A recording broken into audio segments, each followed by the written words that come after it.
following program was provided by an independent producer solely responsible for its content. The opinions expressed do not necessarily represent the views of this station, its staff, board of directors, or underwriters. Don't adjust your screen. There is nothing wrong. You're about to enter a world where the very concept of time is rendered obsolete by the sheer power of entertainment. You're about to enter the Boggis Hour.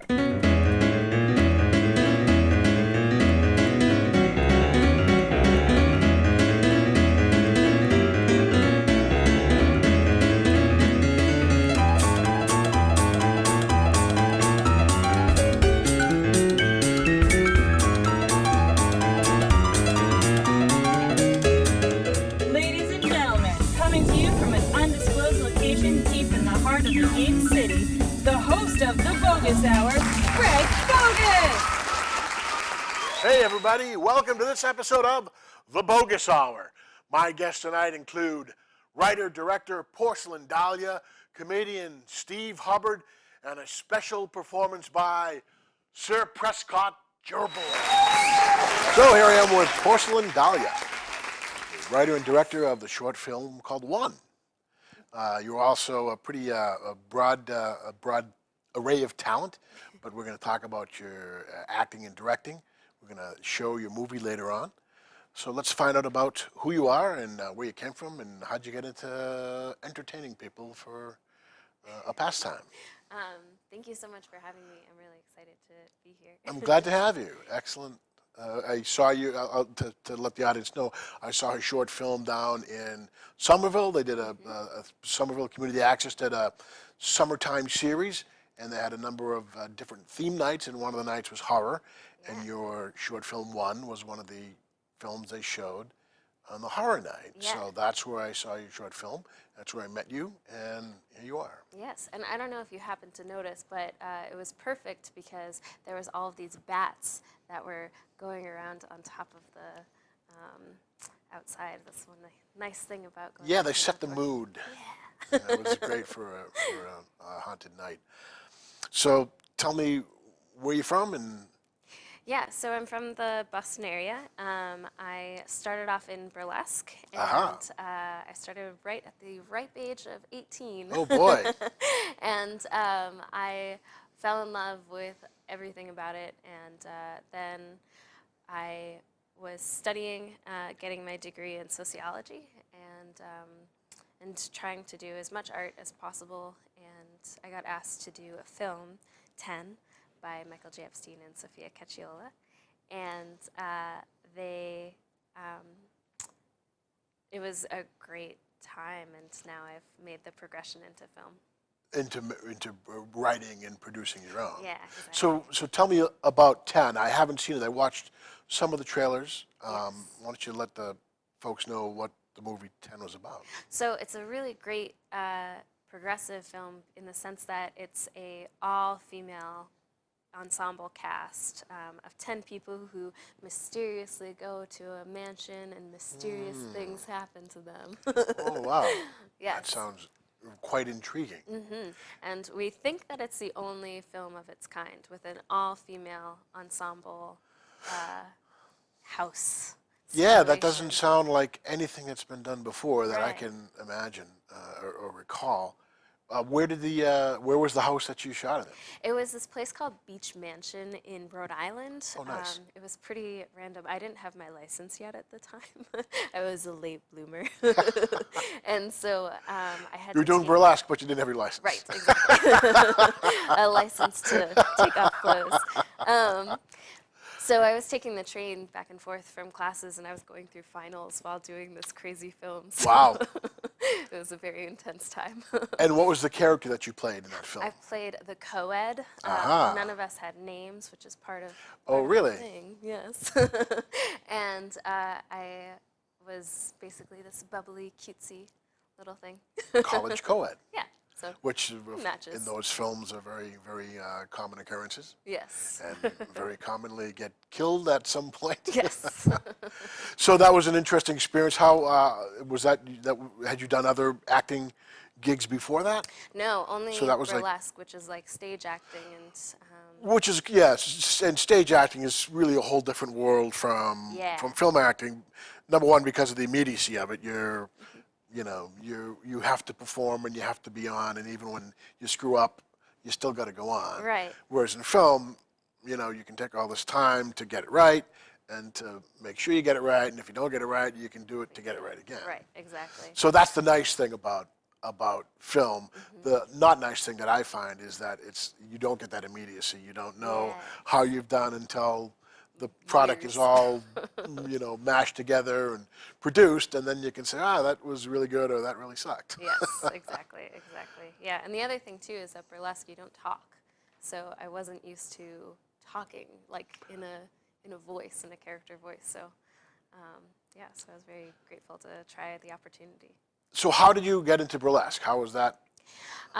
Well, I fell in love with Marilyn Manson as a angsty teenager, and he was married to Dita Von Teese at the time. Who was a great burlesque performer. Exactly. And so I had bought a couple of her books and just like fell in love with all of it. So I really love the idea of taking power of sexuality back to the female. And owning it, as it would be, right? Exactly. Cool. Well, that sounds interesting. And then you got into acting, and you essentially got cast in the first film you tried out for, which is a pretty good move. And then let's see, you've done some painting, you've done some music videos. Yeah. So let's hear about the. I like the music videos. It's like very close to burlesque in the sense that you don't talk, but you like make lots of faces. What were some of the bands that you did music videos for? I've done music videos for Walter Sickert and the Army of Broken Toys, which is. How would you describe that particular performer and that? Well, they describe themselves as being steam crunk. Steam crunk. Yes, right. And never heard of that. I like that though. They're incredibly unique. I always hate this question because I know I should know the answer. And you don't. Because I know all of their songs by heart, and yet, But I think that those are the best bands when you can't. You can't pigeonhole into a particular type of genre. Yes, exactly. But the umbrella is rock. And how did you find Walter Sickert and his Army of Broken Toys? Is that right? Yes, that is correct. I had done a show, and my friend Katrina Galore was like, "Hey, you would really like this band," and she was right. I fell in love, and I've been a part of them ever since. Nice. And so, whenever they tour, you go on tour with them? It depends, yeah. And so it's a big enough band that if you can't make it, there's somebody else that can do, and sure. so it's kind of. I'm just ambiance. What's the guy with the big clock there? What do they call that? In rap there's the. Flavor Flav. The Flavor Flav of Walter Sickert. Yes, I would like that. Maybe I should pitch that to them. I had a friend of mine who had I don't know what you call it, but a kind of a garage rock band in the '90s, and one of his buddies would just sit on stage and operate one of those little vertibird helicopters. There was a helicopter, and that was his. That was his gimmick. his part of the job was to run a fake little helicopter on stage. I like that. So you got into acting. You did this film called 10. Yes. And that inspired you to create something of your own. Yeah, so I did a couple more films after that, and then I got to the point where I was like, I'm really used to making my own things, because in burlesque, you choose your own song, you make your own choreography, you choose the storyline. So it's really, you own your entire act. Exactly, it's not something that's put upon you, it's something that you create. So I decided that I had to at least try it, see if I liked it, and it turns out I do. So we're going to watch your short film called One. Yes, not related to 10. Not related to 10, okay. And then we'll talk about it when we come back. So let's take a look at One. Beautiful.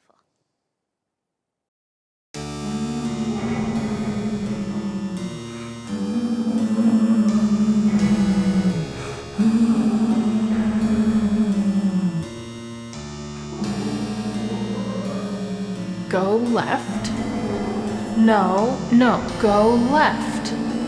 Okay, go over that rubbish bin.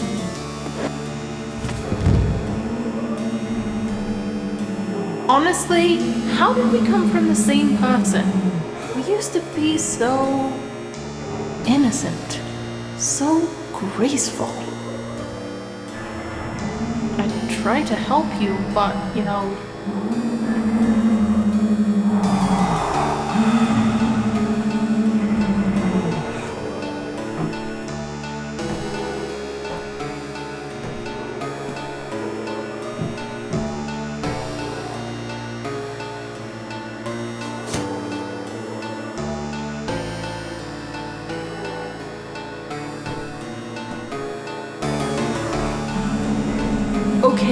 Okay, be cool.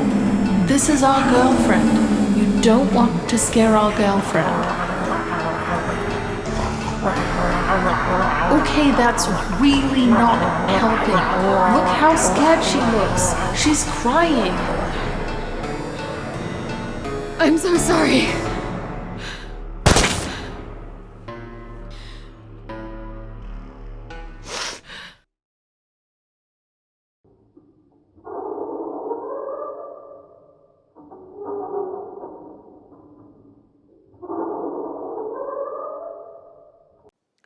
And we're back with Porcelain Dalya, the writer, producer, director of the short film One, which we just saw.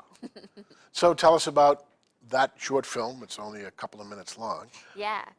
So I had a dream one night where I was a zombie, and I was like, how on earth am I looking at myself being a zombie? And then it clicked that I must have been a ghost. So I thought about what would happen if a ghost and a zombie came from the same person. And I wanted to challenge myself and only make it 2.5 minutes long. Just really quick, just like a little taste into that world. Wow, that's a pretty fascinating perspective. I love mixing the two genres of ghosts and zombies. That's not something that you see very often, especially since zombies really have taken up a lot of the, I guess, current pop cultural space. For sure. That it's an interesting to bring in the ghost aspect. Yeah, and I love those kinds of horror elements where you can kind of expand upon them, and there's no right or wrong way to play with them. True. So you like horror? Did you grow up liking horror? No, I'm actually such a scaredy cat. Ah, nice. So you get scared by your own movie. Even. Yes, exactly. But I find that that's what is the most entertaining, and it's the most fun to make, and the Boston scene is very horror-centric.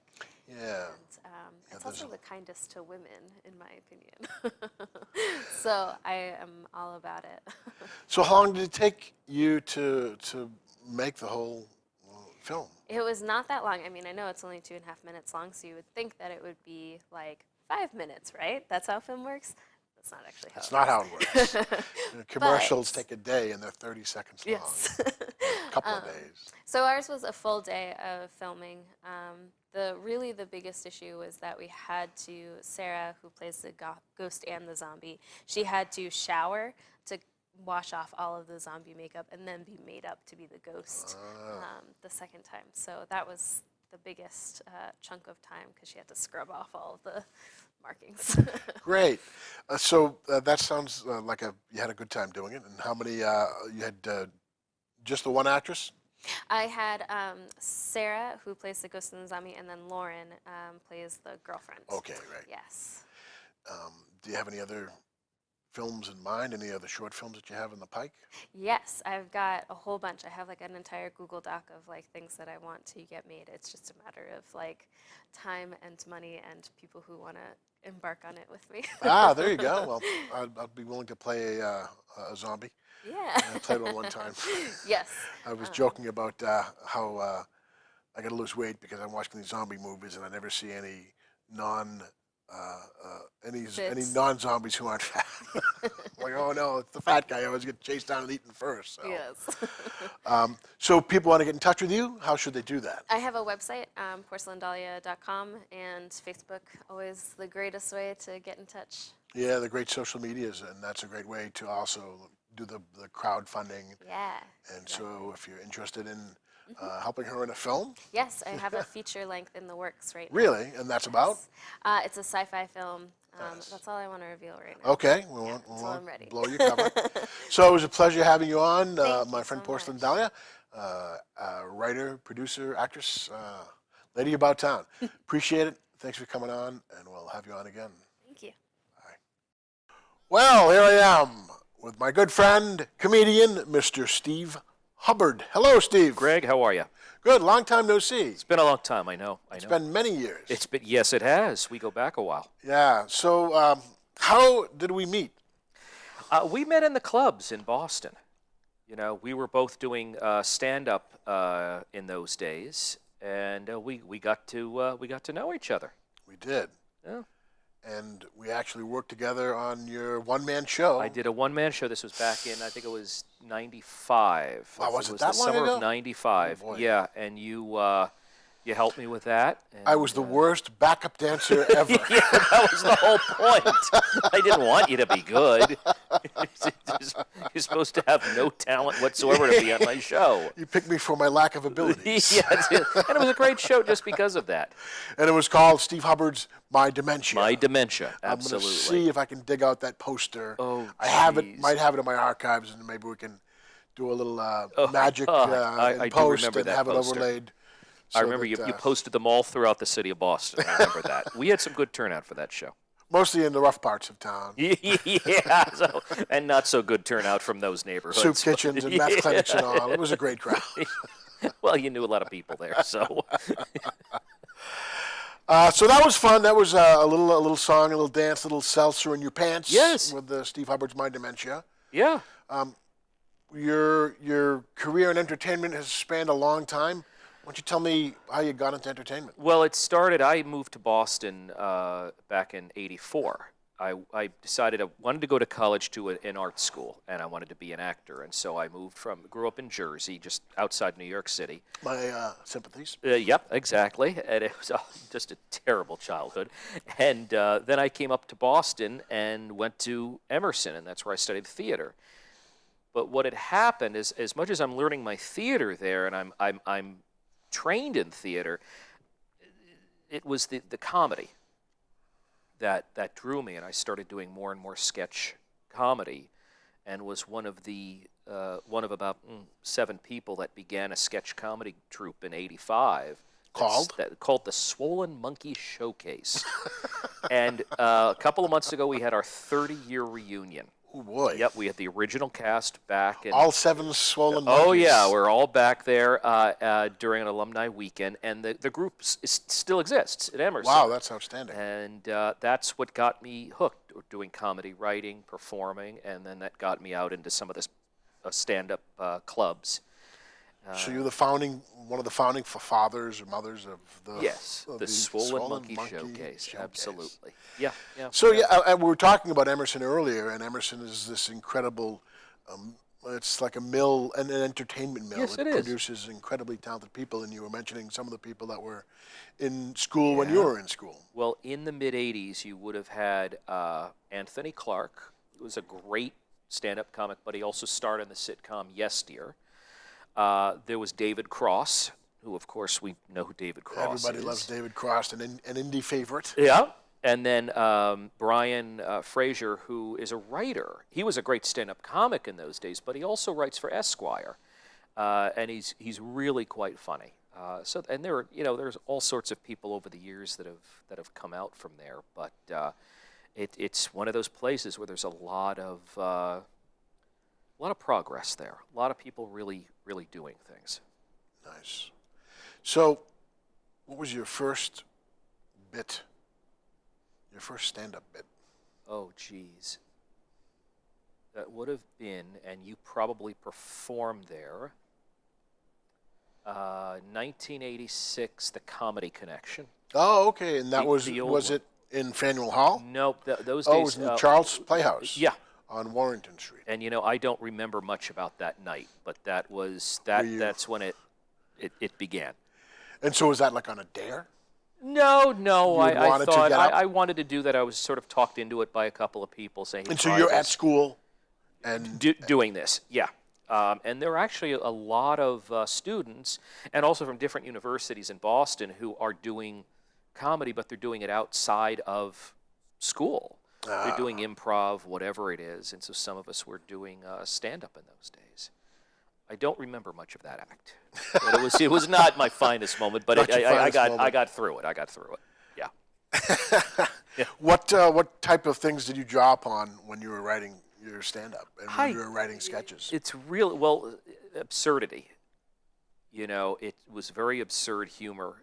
Not everybody probably gets it. Were you a Monty Python kid? Very much so. So that was hooked on that back in high school. So that kind of what you'd call that chicanery, absurdity. Oh yeah, foolery. That did it. It was everything from them to Benny Hill to there were just so many great slapstick, sure. Benny Hill. It was wonderful. Which I think one of the things you don't see as much of anymore is slapstick. It tends to have gotten lost in a lot of the. I don't know whether it's, the world's gotten so technical that slapstick isn't funny anymore, or people don't rely on it as much. But no, it's gotten too complicated. I'm still a big fan of a pie in the face. Oh well, it's wonderful. It's wonderful, but I'd like to close out every show with a pie in the face. Exactly. Maybe a virtual pie. But it was the absurdity and the silliness of it. I mean, the Marx Brothers were definitely an influence. Yeah, and as I don't know if you were a Three Stooges kid too. So. But yeah, so it was a big influence in my family. The Three Stooges were very much an influence in my family. Yeah. So you've been doing. You took some time off. Yes. And now you're starting up comedy again. Why don't you tell me about that? Well, I had done up even into the early part of the millennium. I was still performing here and there, and it did some. For a while, for a number of years, I was a tour guide. I was developing my own show on the Freedom Trail in Boston. Did you wear a powdered wig and a hat? tricorner hat? Well, I didn't do the wig, but I did do the hat. Oh, I got the whole costume. Really? Absolutely. Oh, yes. And so I was there able to perform, and I was able to interpret stories, but then it was a lot of humor, a lot of silliness, and I did that. But, we were talking before about turning 50, and I said, well, it happened. Some people are turning 50. It's already happened, and it's. I suddenly can't breathe as well for some reason. The wall is on my looming 50th. for me. Yeah, exactly. But it was time to get back. I said, this is it. And so I've gotten back to my roots and doing stand-up all over the Boston area and tour guiding again. Really? And is the tour guide, is that part of an existing tour? Is it something you created on your own? Well, the tour is very interesting because and this is great for anybody who is going to be in the Boston area starting in October. Every Friday and Saturday night for the entire month, we are running. It's sort of a ghost tour, and I'll be hosting it. And you'll be on a trolley. The trolley. You'll get on and off the trolley to see certain things. You'll come back on, and I'll do a little improv with you and keeping it light, and we'll see how it goes. It's great for Halloween, so I'll be busy with that. Yeah, lots of interesting haunted history in Boston. There's lots of horrible things have happened. The Boston Massacre, Edgar Allan Poe was. Yep, you have the Boston Strangler. The Boston Strangler. Oh yeah, but we keep it light and make it funny. There's a lot of comedy and death. What are some of the subjects that you cover? As a tour guide? What we're going to be doing is we're going to be looking at like the Boston Strangler and the Boston Massacre because there have been in certain places in town sightings of ghosts. I have not seen one, but this is a lot of paranormal activity. The Boston Common has a lot of paranormal activity. There's like a cemetery actually on the Common. There is. There's a central burying ground, and there has been some recurring paranormal activity there, but and not just from a guy with a bottle of Ripple. Well, you have to step over him to get into the cemetery. So, but there's a lot going on there. So we try to keep it light, but it's also educational and it's fun. It should be enjoyable. It's an evening out. What's the name of the tour company? BostonNightTour.com. Cool.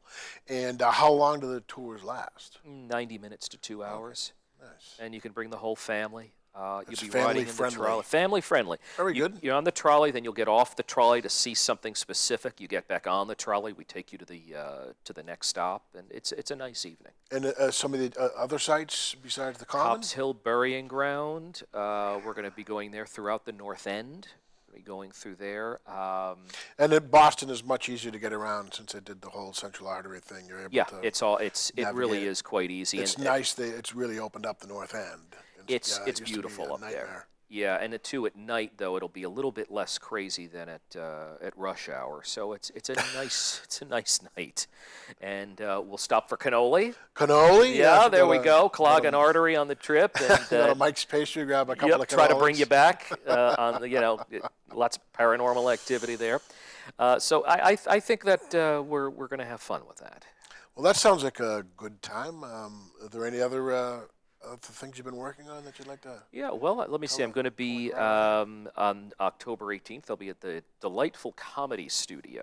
Which is right in the heart of Cambridge, right in the heart of Cambridge Square, Cambridge Square, the Hong Kong restaurant. on the third floor of the Hong Kong restaurant. A lot of people have come out of that club. Like Legendary. Louis C.K. is one of them. He got an early start there. Eugene Merman. Eugene Merman is Mike very funny. Birbiglia, goes on and Bethany on. Van Delft, Kelly McFarland. One of my lots favorite great clubs I've ever talents. performed at. So, And it's great because it's small, so it's a nice and intimate room. Yep.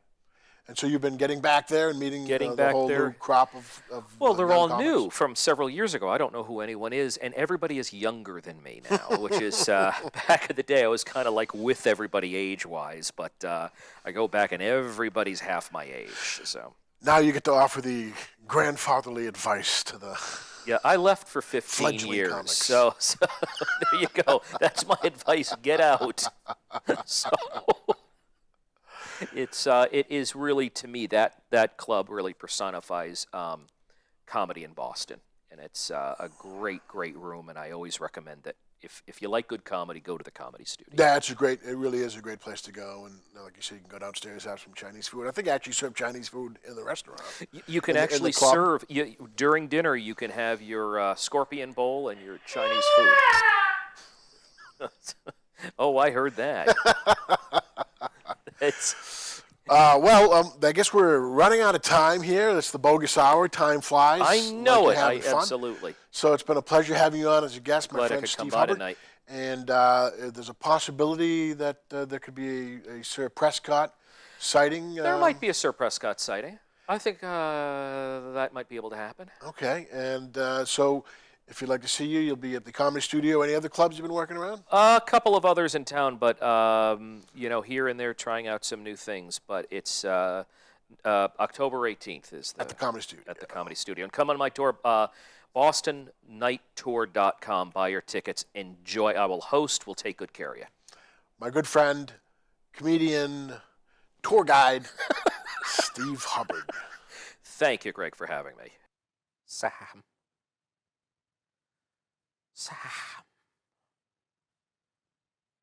Am I Sam?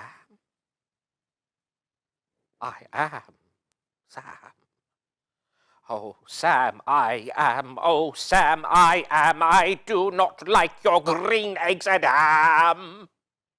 But would you like them on a boat? Would you like them with a goat? Would you like them here or there? Would you like them anywhere? Would you like green eggs and ham? Would you like them, Sam, I am? I think not. But would you like them with a fox? Would you like them in a box? Would you like them here or there? Would you like them anywhere? Would you like green eggs and ham? Would you like them, Sam, I am? Methinks not. A train, a train, A train! A train! Would you like them on a train? Would you like them in the rain? Would you like them here? Or there? Would you like... The preceding program was provided by an independent producer solely responsible for its content. The opinions expressed do not necessarily represent the views of this station, its staff, board of directors, or underwriters.